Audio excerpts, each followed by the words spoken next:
Sorry. As I listened to your presentation, I thought you did a very good job of introducing very essential parts of Magna Carta and thinking through the ways that it has implications for our government today.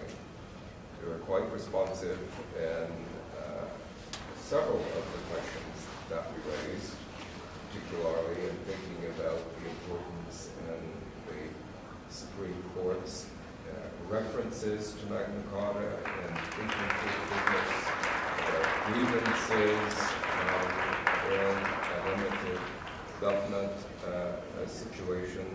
Overall, I thought you did a good job of introducing the essentials in this question and bringing some critical thought to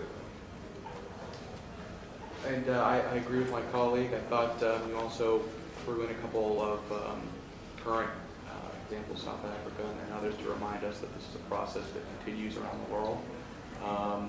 And it was a good job of tracing, I think, the relevance and the history of Magna Carta back to the American founding and experience. I think you did a very good job of that.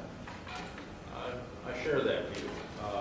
You had a lot of detail about the Magna Carta. I think a lot of times it's so hard to read that people kind of pick out a few kind of cliches from it and work from there. You had a lot more than that. And you did connect it to our constitutional system in a lot of different ways. My question on the Bill of Rights, I think you handled pretty well.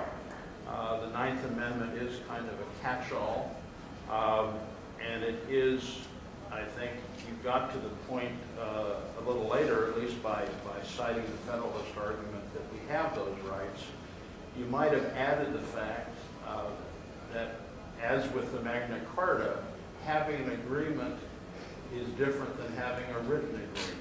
And the writtenness, the explication of it, might make a difference. It might not.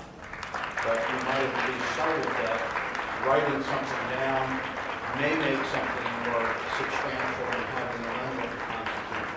Having unwritten rights, which the Ninth Amendment points to, makes it a little blurry. On the other hand, the disadvantage is we focus on the written rights and we think kind of not so much about what might not be written. And we may have those rights, and they may be important rights, but not writing them down, we figure the first 10 are so much more important.